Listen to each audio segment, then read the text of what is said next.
हमारे अपने अंदर श्रेष्ठता का अभिमान है, क्योंकि आप धीरजता से चलते हो, क्योंकि आपके अंदर सॉफ्टनेस है। इसीलिए जब किसी की रजोगुणी वृत्ति दिखाई देती है तो आपका मन चल जाता है। सूक्ष्म विचार ये समझना है कि विचार उत्पन्न कहाँ से हो रहा है। विचार की जो उत्पत्ति है वो श्रेष्ठता के अभिमान से है। मैं तो बहुत अच्छा हूँ, मैं तो धैर्य से पाँव रखता हूँ, मैं तो रजोगुणी नहीं हूँ, मैं तो बड़ा सात्विक प्रकृति का हूँ। लोगों को देखो चलना भी नहीं आता, लोगों को देखो बोलना भी नहीं आता। इसका क्या अर्थ है? जब आप किसी की निंदा कर रहे हो, इसका मतलब है आप अपनी छिपी हुई प्रशंसा कर रहे हो।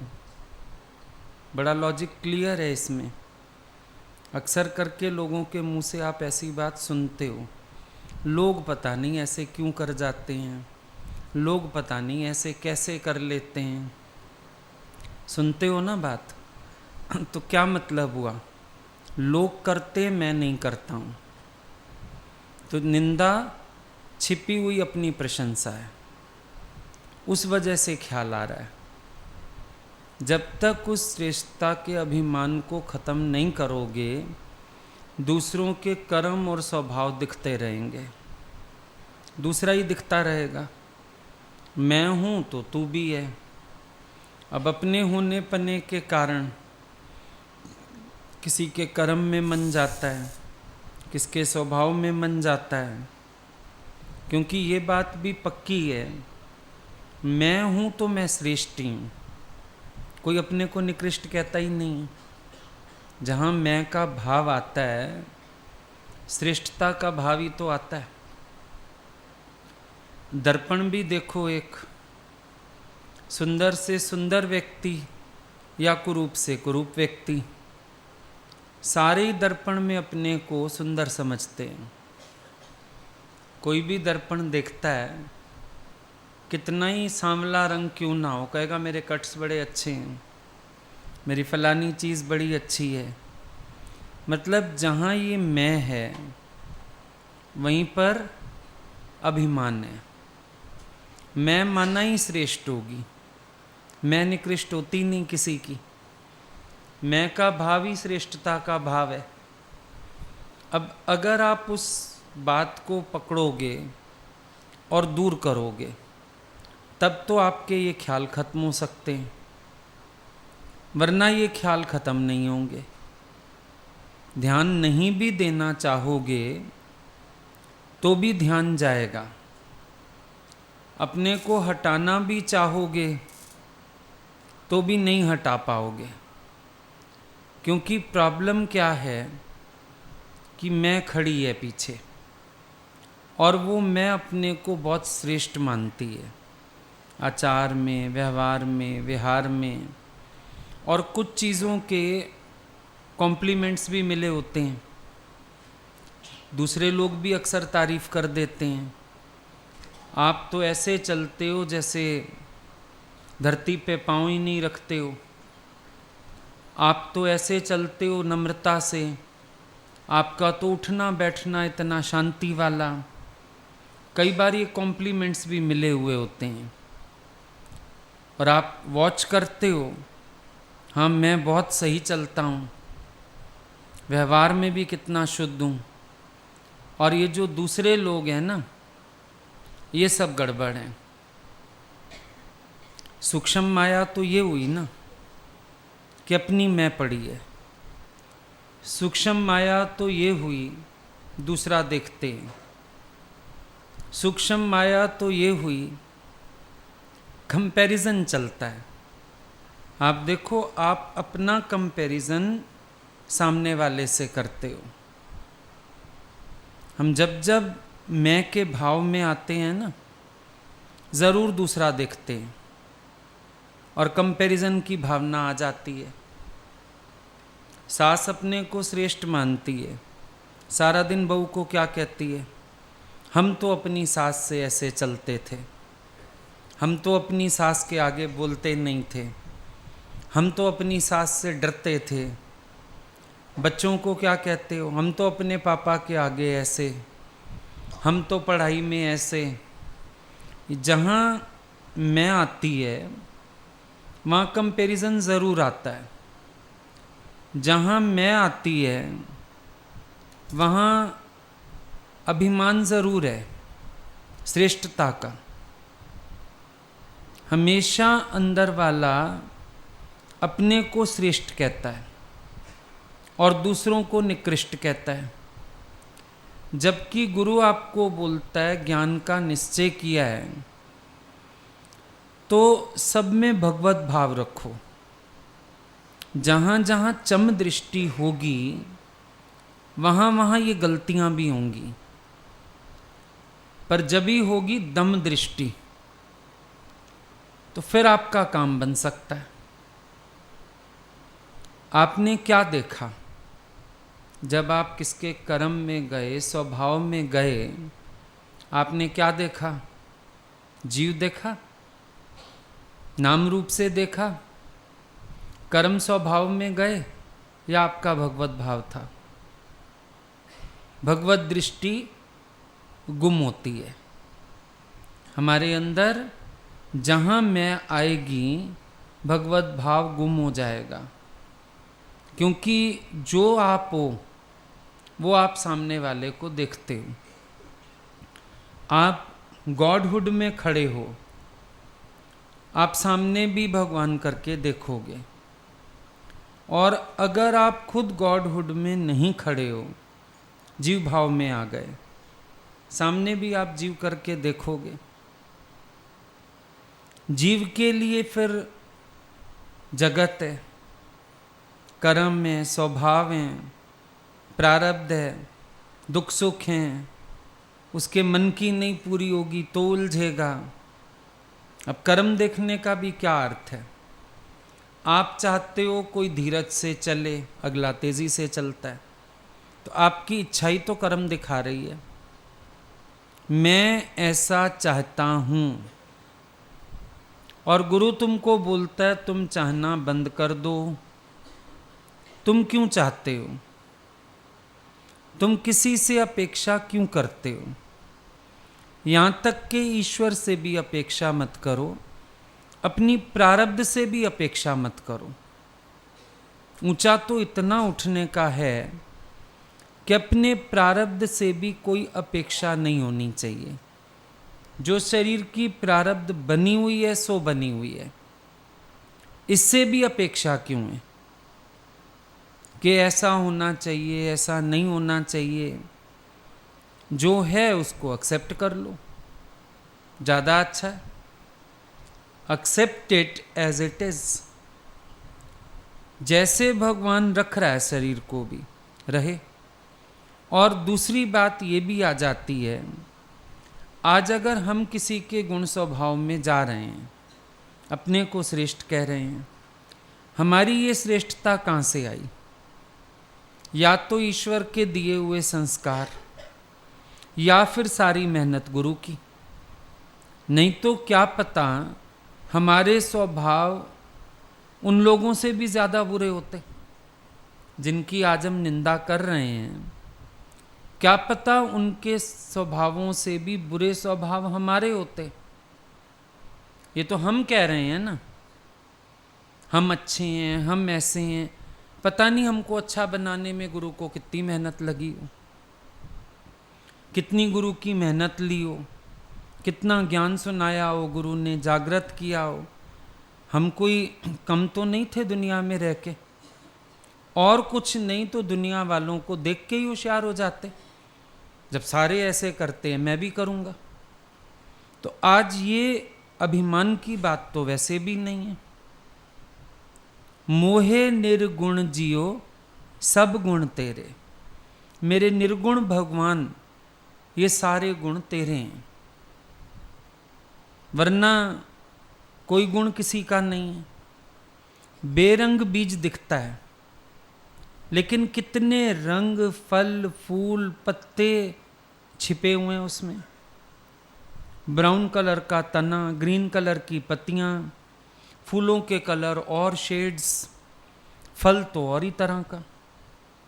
तो ये निर्गुण के गुण हुए कि नहीं सारे? हमारे जीवन में जो गुण समझ में आते हैं, ये गुण किसके हैं? और अगर ज्ञान की दृष्टि से देखो तो मैं तो गुणातीत आत्मा हूं। प्रकृति हुई ना शरीर भी, फिर शरीर का गुण अपने में मानना, ये फिर एक अज्ञान है। अगर आध्यात्म की दृष्टि से भी देखा जाए तो गुण किसका? आत्मा तो त्रिगुणातीत है, गुणातीत है। आत्मा का कोई गुण है ही नहीं, निर्गुण ब्रह्म। आत्मा कौन है? निर्गुण है ना, उसमें कोई गुण नहीं बनता। ये फिर प्रकृति का गुण हो गया इसका मतलब। तो वैसे भी अभिमान करने लायक क्या है फिर? क्या अभिमान करने योग्य?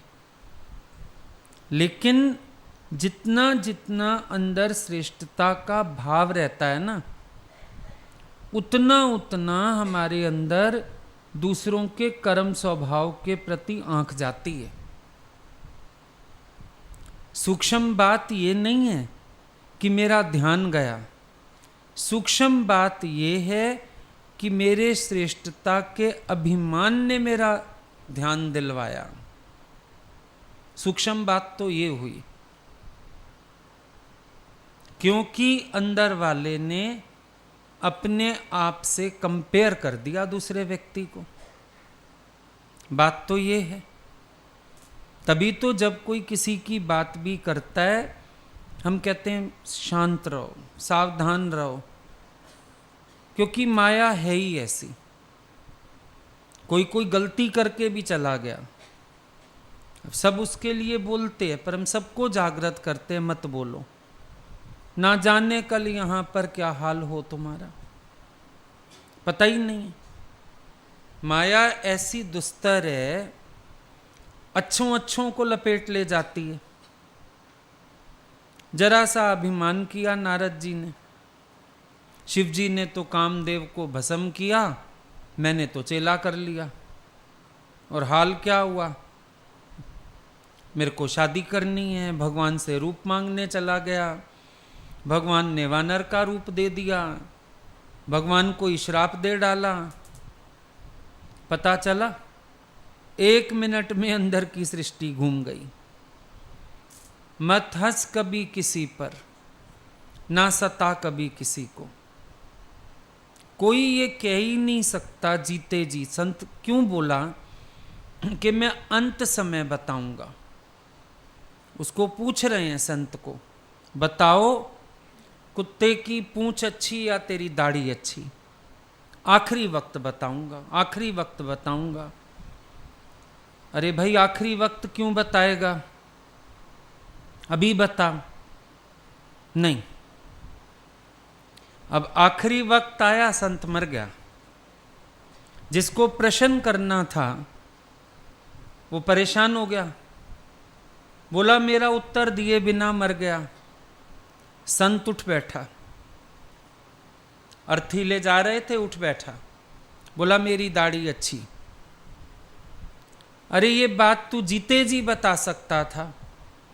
बोला नहीं, अब जब मेरी तोड़ निभ गई, मैं अब कह सकता हूं मेरी दाढ़ी अच्छी।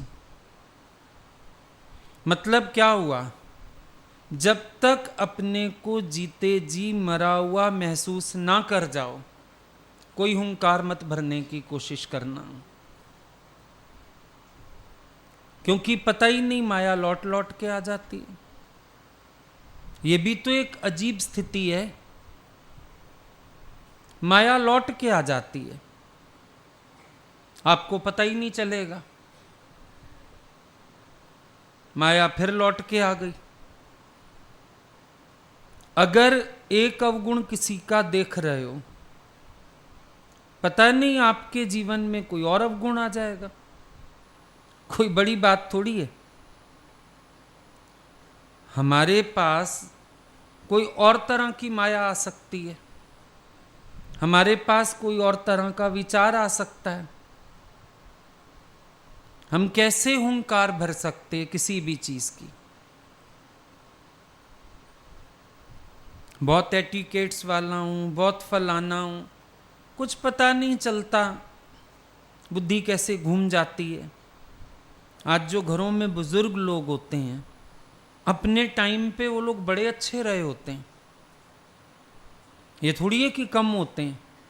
दादियाँ नानियाँ याद करो अपनी, क्या उनकी टोर होती थी, क्या उनका साफ सुथरा कपड़ा होता था, भले कॉटन हो, लेकिन चलती थी ऐसे चमक दमक के, चेहरे होते थे दमके हुए, है ना। लेकिन बुढ़ापा आते आते हालत क्या बना देता है शरीर। कभी कभी तो देखो बेचारे वॉशरूम जाते रास्ते से नाड़ा ही खोलते जाते, आप चीखते रहते हो। ये क्या तरीका है, कंट्रोल ही नहीं रह गया। उनको लगता है अभी ये रास्ते का टाइम भी यूटिलाइज कर लो, नहीं वहां जाते तक हालत और बिगड़ जाएगी। बना दी ना शरीर ने, दुर्दशा बना दी। मालूम पड़ता है, थोड़ा सा बीमार हो जाओ, तकलीफ आ जाए, यही शरीर है। ना खाने का सुध रहता है, खाने लगोगे गिरा बैठोगे, चलने लगोगे लड़खड़ा जाओगे, पता चलता है। फिर किस चीज का अभिमान किया जा सकता है, सोच के देखो। बड़ा जबरदस्त खेल है परमात्मा का। वो जीवन में तुम्हें सब कुछ दिखा देता है, पर तुम देखते नहीं हो, बस यही फर्क है। दिखा सब कुछ देता है, पता चल जाता है इस शरीर की भी औकात क्या है, पता चल जाता है मेरी मैं की भी औकात क्या है, पता चल जाता है अंदर से हम कितने बलिष्ठ हैं। अपने आप आवाज आता है, मोहे निर्गुण जियो सब गुण तेरे, सब गुण तेरे ठाकर मेरे। तुम ही हो, एक समय तो छुरी कांटे से भी इतना अच्छा खा लेते हो, सूप पीते हो, दूध पीते हो, क्या आराम से। और यही शरीर है ज्यों ज्यों बुढ़ा होता है, चाय पीते, पानी भी पीते हो तो गिलास से बाहर आ जाता है, टपकने लगता है पानी। अरे ये क्या हो गया, किस चीज का अहंकार, किसके लिए बोल सकते हो कुछ भी। कोई किसी को उंगली उठाने योग्य नहीं है, बस शुक्र शुक्र करके समय गुजारते आओ। ये कृपा है भगवान की, जब तक सही सलामत चल रहे हो। अहंकार की तो कोई बात ही नहीं है। लेकिन ये मुसीबत वाला मन सबके साथ ऐसा बैठा हुआ है, ये फटाफट कर्म चुनता है, बड़ी जल्दी किसी का अवगुण देखेगा, चाहे इग्नोर कर देगा, पर देखा तो क्यों देखा। जहां बैठते हो कूड़ा उठा लेते हो कुछ ना कुछ। गुरु भेजता है हर जगह जाओ, अच्छी बात देखो, सीखो, मेरे प्यारों के बीच जाके भी सीखो, सिमरन करो और कराओ। मनमुआ सिमरन करते करते बीच में किसी का पहनना देख लेगा, किसी का खाना देख लेगा, किसी का चाल चलन देख ले, कुछ ना कुछ ऐसे ही उठा लेता है। क्यों उठाया, वही चील वाली हालत हुई, ऊंची आकाश में उड़ रही है और मांस का टुकड़ा देखा नहीं, नीचे आ गई। अच्छा भला आकाश आत्मा का सैर कर रहे हो, ऊंची उड़ाने भर रहे हो, पता ही नहीं चलता कब मन तुम्हें ऐसे जीव भाव की निचाइयों में ले आता है। इतना कुछ नेगेटिव होता नहीं जीवन में जितना मन दिखा देता है, इतनी परेशानी होती नहीं जितनी हम ख्यालों से बना लेते हैं। सोच के देखो, ये मन का स्वभाव अगर साक्षी होके पहचानो तो इसको विचार भी दे पाओ। खाली बीमारी जांचने से बीमारी निकल जाएगी, दवा चाहिए ना उसके ऊपर। भाई हम गए, डॉक्टर ने हमारी बीमारी पहचान ली, बड़ा काबिल डॉक्टर है, बीमारी पहचान ली, पर डॉक्टर साहब कोई दवाई, वो तो मुझे पता नहीं है। तो बोलोगे डॉक्टर मुआ पागल है, बोलोगे ना। आप क्या करते हो? बीमारी जांची, वो भी आधी, बीमारी तो जांच ली पर पहले ही आधी जांची, उसके बाद दवाई तो कोई खाई नहीं। दूसरा देखना बंद करना था, अपने द्वैत का इलाज करने का है। समडिस सबखे आत्म जग खे, सबको आत्माकार दृष्टि से देखो, सबको भगवत दृष्टि से देखो, सर्व में पेखे भगवान। क्योंकि ये एक ऐसी औषधि है, सर्व में पेखे भगवान, जो हर कर्म स्वभाव को आपके अंदर से खत्म कर सकती है। किसी का कैसा ही कर्म स्वभाव, वो दृष्टि नहीं जाएगी। क्योंकि बात फिर वही है, या दिया देखोगे या लौ देखोगे। क्या देख रहे हो?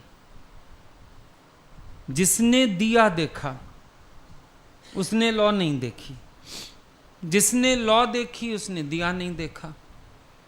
दिया गोल, चकोर, सफेद, काला, लाल, एक मुखी, चार मुखी, बहुत वेरिएशंस हो सकते हैं, पर जो लौ है उसमें कोई वेरिएशन नहीं है। जब जाओगे शरीरों में बहुत वेरिएशंस हैं, गुण भी हैं, कर्म भी हैं, स्वभाव भी हैं, अच्छा भी है, बुरा भी है, बड़ा सारा कुछ है। पर जब तेरी दृष्टि आत्मा पे है फिर कोई बात नहीं है। आत्म दृष्टि, ब्रह्म दृष्टि, ये कल्याण का साधन है। आप अपने मन को क्या दिखाओ जो ऐसी बातों से हट जाए? भगवान दिखाओ। भगवत दर्शन करते ही आपके सब ख्याल गुम हो जाएंगे, और भगवत दर्शन नहीं किया तो कितना मर्जी कोशिश करो, ख्याल गुम होंगे ही नहीं। क्योंकि भगवान देखते ही अपनी मैं नीवी होती है। कभी ये भी अनुभव करो, जब हम सामने भगवत भाव रखते हैं तो अपनी मैं नीवी हो जाती है। क्योंकि भगवान के आगे तो मन नतमस्तक है, भगवान के आगे तो अहंकार झुका हुआ ही है। तो जब मेरा भाव ही भगवान का बनेगा तो अपने आप मेरा अहंकार निभ जाएगा, अपने आप अंदर निमाणापन आ जाएगा, अपने आप अंदर वाला झुक जाएगा, जाएगा ही नहीं किसी कर्म स्वभाव में। आज राधा कृष्ण के भी कैसे कैसे पोज बने हुए हैं, पर कभी विकार आता है? क्योंकि भगवान है। और ये भी कंपैरिजन नहीं उठता ना वहाँ कि देखो ये कैसे खड़े हैं और इनसे तो सधा हुआ मैं हूँ। आया कभी विचार? क्यों नहीं आया? क्योंकि भगवान है। काली माता का रूप देखते हो, कैसा वस्त्र भी आधा अधूरा, स्वरूप भी कितना भयानक। आया कभी कंपैरिजन? देखो हम तो कितनी ठीक से साड़ी वाड़ी पहन के चलती हैं, ये औरत होके कैसे चलती है। आया कभी ख्याल? इसका मतलब जहाँ जहाँ भगवत भाव बनता जाएगा, स्वभावों से, कर्मों से, बाहरी आचरण से, पोशाकों से, हर चीज से तो मन हट सकता है। एक भगवान का भाव डाल के, एक भगवत भाव डाल लो, काम बन जाएगा। और भगवत भाव नहीं डाला, मैं खड़ी है बीच में, तो वो फिर तुम्हें दूसरा दिखाती रहेगी। श्रेष्ठता का भाव आता रहेगा अंदर से, मैं तो बहुत श्रेष्ठ हूँ, मैं तो बहुत सियाना हूँ, मैं तो बहुत अच्छा हूँ। ये मैं ही तो खा गई है सबको, और क्या है? अगर ये मैं की भावना ना हो तो आपके आधे रोग टल जाएं, सारे ही टल जाएं। गुरु नानक देव कहते हो मैं दीर्घ रोग है, दारू भी उसमाए, कृपा करे जे आपनी ता गुरु का शब्द कमाए। अगर अपने पर कृपा करो, गुरु का शब्द क्या कमाना है? होमे को ओम में परिवर्तित करो, ना खुद होमे में रहो, ना किसी को नाम रूप से देखो, होमे से ओम में आ जाओ, भगवत भाव में आ जाओ, आत्म दृष्टि बना लो अपनी, सारे रोग मिट जाएंगे। सर्व रोग का औषध नाम, सब रोगों की एक औषधि। अपनी नजर बनानी पड़ेगी, अपना भाव सही करना पड़ेगा, अपनी दृष्टि बदलनी पड़ेगी। नजर अपनी बदलेगी तो नजारे नजर आएंगे, और अगर अपनी नजर नहीं बदली है ना, सारी कोशिशें बेकार जाने वाली हैं। अपनी नजर बदल लो, होमे से खुद ऊंचे उठ जाओ, तो सामने जब दूजा ही ना होगा तो दूसरे का स्वभाव क्या होगा, कर्म क्या होगा, बातें क्या होंगी। दूजा है तो झगड़ा है, जहां दूजा नहीं है वहां झगड़ा कोई नहीं है। अपनी द्वैत बुद्धि को ही गुम करना है। तो सूक्ष्म संसार क्या हुआ? मेरी मैं, मेरा द्वैत, यही हुआ ना। सुई में धागा डला हुआ है, सिलती जाती है, कढ़ाई करती जाती है। मैं में द्वैत का धागा डला ही हुआ है, संसार की रचना होती जा रही है, होती जा रही है। रोज नया जगत बना देता है मन तुम्हारा, बहुत अच्छी एम्ब्रॉयडरी करता है ये। रोज नया जगत, रोज नया जगत, रोज नया बात, रोज नया दुख, रोज नया सुख, रोज नया अहंकार। तो सूक्ष्म जगत तो ये है। ध्यान जानना सूक्ष्म जगत नहीं हुआ, उसका कारण जानो, वो है सूक्ष्म जगत। क्योंकि एक्शन का रिएक्शन होता है ना। मैं दूसरे का कर्म देख रहा हूं, स्वभाव देख रहा हूं, तो ये तो रिएक्शन है। एक्शन क्या है इसके पीछे? अंदर पड़ी हुई मैं, अंदर पड़ा हुआ द्वैत, इसको निकालो। रोज सुनते सुनाते हो ये द्वैत की बिल्ली पड़ी है कुएं में तभी बदबू है। तुम्हारे अंदर क्यों है बदबू? द्वैत की बिल्ली मरी हुई है अंदर। इस बिल्ली को निकाल के बाहर फेंको, तब पानी साफ होएगा। मना प्रेम तो है पर द्वैत से दूषित है, द्वैत निकाल दो। अंदर का जो प्रेम है, शुद्ध प्रेम, वो प्रकट हो जाएगा। शुद्ध प्रेम जीवन में आ जाएगा, जिसमें ना मैल है, ना कर्म है, ना स्वभाव है, उसमें कुछ भी नहीं होगा। वही शुद्ध प्रेम तुम्हारी वृत्ति को ब्रह्माकार बनाएगा। जब तक द्वैत है, वृत्ति ब्रह्माकार हो नहीं सकती। ये शुद्ध प्रेम वृत्ति को ब्रह्माकार भी बना देगा। शुद्ध भी हो जाओगे, ब्रह्मस्वरूप भी हो जाओगे, और प्रेम भी सच्चा क्या है उसको अनुभव कर पाओगे। तो जो सूक्ष्म जगत गुरु जनवाता है, उसको जानने की जरूरत है। खाली रोग मत जानो, रोग का कारण जानो। डॉक्टर को बोलेंगे आज फिर बुखार आ गया, कहेगा ठंडे पानी से नहाए, कुछ ठंडा खा लिया।